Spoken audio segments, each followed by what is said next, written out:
আর বন্ধু, আমরা সব ছোট কাজের তালিকা করি, যেগুলো আমরা পড়ালেখার ফাঁকে টুকটাক করতে পারবো, তাহলে আমাদের একটু ইনকামও হয়ে যাবে।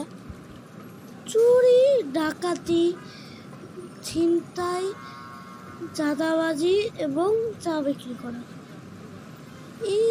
এগুলোর মধ্যে আমাদেরকে ডিসাইড করতে হবে। আচ্ছা চল, আমরা এখন চাঁদাবাজিটাই শুরু করি।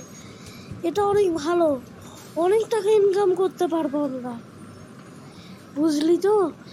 আমরা লিডার হয়ে যাব, সবাই আমাদেরকে ভয় পাবে, আমাদের সম্মান করবে। চল চাঁদাবাজি করি, চল আমরা চা বিক্রি করি, এটা অনেক ভালো কাজ। চাঁদাবাজির থেকে তো অনেকটাই ভালো। শুন বন্ধু, যদি আমরা প্রতিদিন 100টা চা বিক্রি করি, তাহলে আমাদের ইনকাম কত হবে জানিস? বলতে গেলে একটা চা 5 টাকা, তাহলে 500 টাকা ইনকাম হবে, বুঝছিস তো?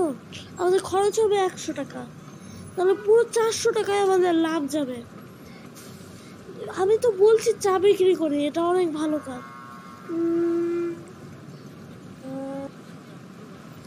আরে বন্ধু ভাব, আমরা কত টাকা কামাতে পারবো? 5,000, 10,000, 15,000, 20,000।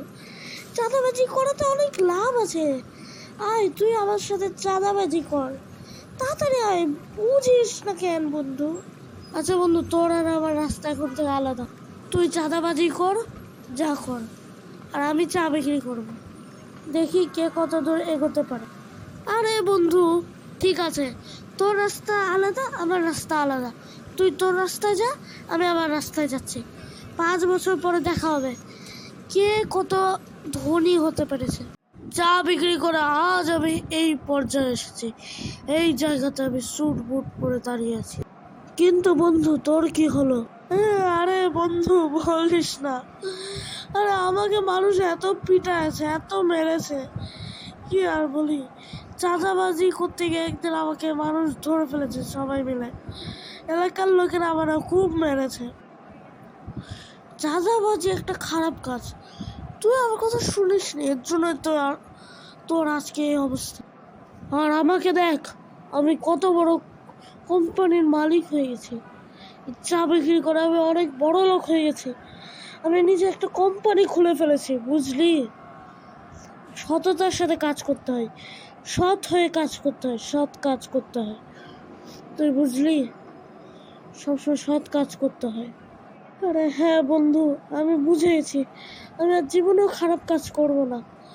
আমি তোর সাথে চা বিক্রি করবো, তোর মতন সততার কাজ করব, সৎ কাজ করব। আর বন্ধুরা, আপনারা শুনে রাখেন, কখনো আপনারা খারাপ কাজ করবেন না, সবসময় আপনারা সততার সাথে কাজ করবেন। আসসালামু আলাইকুম, টাটা।